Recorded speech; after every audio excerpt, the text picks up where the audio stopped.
shall fear no evil. Cause thank the King George and his rainbow cabinet, today murder is legal. God, I know that it's wrong to kill my brother for what he hasn't done. And as a plane's like in the sky, it sounds like heaven is falling. It sounds like heaven is falling. You promised me a new day is dawning. I see 1,000 points of light, like so many points of hatred, shame, and horror. Hello, and welcome to Swell Season Surf Radio. I am your host, Tyler Brewer. Really excited for you all to be here to hear this episode. I'm really pumped on this.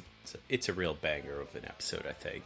I've got two really great guests, two of the notorious literary minds of the surf world. We have a friend of mine, Mr. Jamie Brisick. Some of you know him as a former pro surfer. He was a editor-in-chief at Surfy magazine. He has written numerous incredible books. One of them I love, We Approach Our Martinis with Such High Expectations. It is a great book.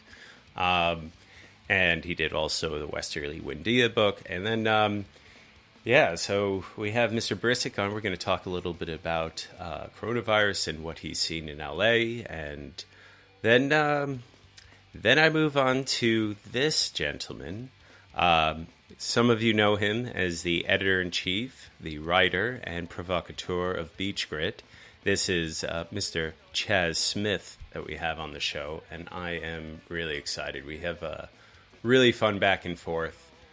He's great. He's very charming, so it's like really fun to talk to him, really enjoyable, and he loves to be, there's definitely a contrarian vibe to him, and so it's always fun to engage in that way. So it's a great show. Really excited. Got to mention, don't forget to follow us on Instagram at Swell Season Surf. And of course, you can always find us on wax.radio, which we are streaming live, the show. And wax.radio, it has all sorts of other awesome shows on it. I highly recommend checking out. It streams 24/7. So go check that out. And just again, hoping everyone is safe, healthy, and taking this coronavirus seriously still. It's, hopefully we are getting past the worst, but we will see what happens. And I hope everyone is being safe and social distancing and washing your hands. So, without further ado, we are going to now talk to Mr. Jamie Brisick. Had a couple technical difficulties, so it goes in and out of two stations for about 4 minutes, but there's good stuff in there. And then it's smooth sailing all from there. And then I'll see you on the other side and intro Mr. Chaz Smith. So until then, enjoy.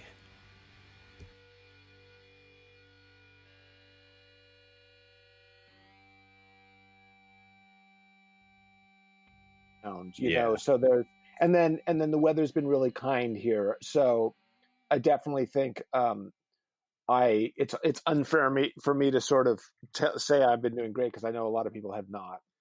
Yeah, no, it's fine. I mean, I think it's fine. It's good. I'm glad you're doing good. First off, plus you've had a rough year last year, with the fires and everything. Sure. 2 years ago, so you've had a rough go. So I'm super glad you're okay. Whereas, it's weird. It's just I was pretty good. I think I was feeling in a nice little protective bubble, and I was working every day. I had my office, so that sort of stuff was totally good. And then I was okay not going out, and I was even okay not surfing a little bit. But then the reality started to set in. And then I think last week I did an interview with two friends who are, on the front lines in the ER. Wow. That was pretty sobering conversation.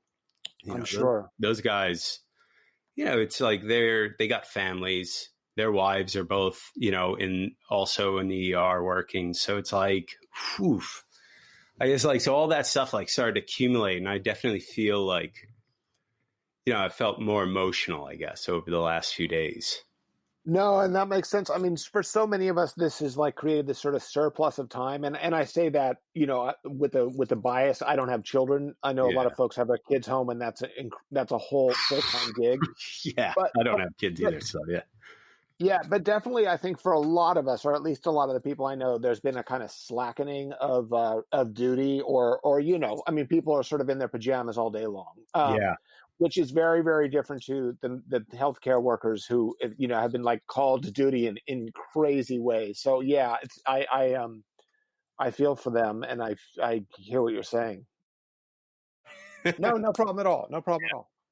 So, Jamie, how are you doing? I mean, out there, like in terms of what are you seeing around you? Do you go out for walks? Are you?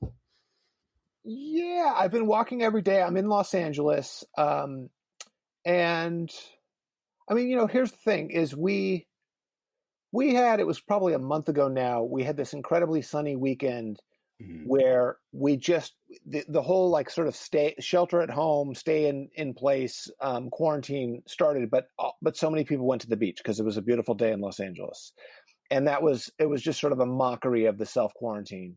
So then the governor and Mayor Garcetti here in Los Angeles sort of laid it down heavy, like there's no way, the beaches are closed, parks are closed, hiking trails are closed, and it really changed everything to we just became aware of the kind of what's at stake here, and I think everyone's been incredibly good at it. And as we know from watching the news, the curve has flattened quite a lot. It hasn't hit here anywhere near to the degree that we thought it was going to. So when I walk around, I mean, pretty much everyone's in a mask, and there are people exercising on the streets, and there are people taking walks on the beach whenever they can. And I know people who are surfing at first light, and then they're surfing right before dark. But for the most part, I mean, I think as a city, and I think maybe because LA is fairly densely populated, not to the degree obviously that New York is, but there is, when you feel your civic duty when you're so close to your neighbors, Yeah. I also wanted to, like, how are the surfers reacting out there? Like, how are they accepting it, or are they defiant? I think at this point they're very defiant. Here's the thing. It's kind of this. It's interesting because it's sort of this moving target. Like when the surf ban first happened, I thought, oh, this would be an interesting piece, and I started to follow it, and that coincided with some of the worst stuff coming on the news from Chris Como on CNN, who I was watching. And it was heartbreaking. And I actually thought, like, I don't even know if I want to get behind a story with a bunch of surfers whining that they've had their toys taken away, so to speak. But then things sort of loosened up, and then the surf ban seemed to be worldwide. And then it was really interesting watching all these hardcore surfers, pro surfers, top level surfers, very influential, kind of shift their social media feeds to, instead of the great clip of the air reverse or the great barrel or whatever, to like the movies they're watching. I know. Yeah, and no, I'm sure you saw the same, and it was fascinating because I thought, oh, it's really interesting to see how, there's almost this sense of like revisiting our past, and I've watched that happen in 1991. Basically, there was a recession, the surf industry really shrunk, and I remember the sort of bubble of late '80s surfing had burst, and it was almost as if we surfers, collectively, like, tried to find our roots again. Like, it's not about the OP Pro with 400,000 people on the beach or whatever number. It's about like connecting with the soul and riding waves. And the Rip Curl had the search campaign. And so I almost felt like, oh, there's another version of that happening right now under quarantine. And that made me interested. So I ended up writing a piece for Huck Magazine, for Huck Online. And I loved it. Yeah, thanks. And so I did talk to a lot of people, and it was interesting. But most people were kind of trying to do the right thing, and I think in many ways being aware of the kind of public announcement of whatever their take was, and hence being very careful as pro athletes are. They weren't really saying what they really think for the most part. Kelly Slater was very frank about it all, and he thought it had gone too far. And now at this point, I think everyone's kind of losing it. And just one last piece. I know I'm being long-winded. Yeah, no. I've been trying to like not lose my mind and stay physically fit. And I've been cycling, and I've been cycling like up in the Hollywood Hills. And I come down those hills and I'm thinking, this is so much more dangerous than going surfing. So there is, I think it's sort of unanimous at this point. Most people think that, look, close the beach. It's a very privileged thing to say, but close the beaches all you want, but let us go out and kind of clear our heads and stay sane via the surf. Yeah. What about you? What are you finding? I mean, it's weird. Like I'm of the mindset that I should not travel to go surf. I shouldn't really leave my zip code even. I'm trying to stay pretty local for the most part. Once a week I do a bike ride with my wife somewhere in Brooklyn, and that's about it really. Not even very far, but it's something, and then, and I see a lot of people surfing. I see a lot of the more core guys actually are not surfing. Like a lot of friends of mine that, are normally on it or have not been as much. But I think that's starting to crack. And then like there were waves on Friday and Saturday, and it was beautiful out and it was so packed. And it's just like I'm just wondering if some of these people are driving or if they are taking the subway. If they're taking the subway, they're being really dangerous and, just super irresponsible, I think. I think for me, there's a few reasons not to surf. And like a lot of people have probably heard me on the show, but I say it's like, one is that I don't want to get injured.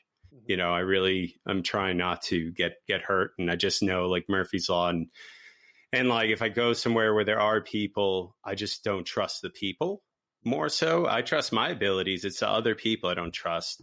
I get worried about getting into an accident driving sometimes, and like I haven't driven really in weeks either, and just like those things I worry about. But then there's like something more about sacrificing. Yeah. And, my mom is a nurse. I have a lot of friends who are in the front lines. So for me, I'm like, well, fuck, these people are having to give up a lot. Mm-hmm. Like they're putting themselves on the line, their lives on the line, their families on the line. It's really precarious for a lot of them.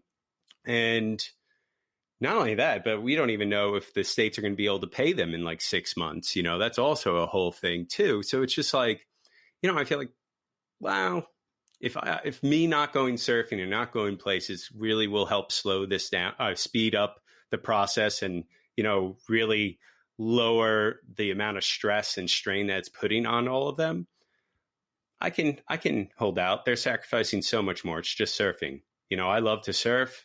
It's killing me. This is like one of the best springs I've seen in years. Mm-hmm. And it's like torture watching, but I'm like, dude, it's so small.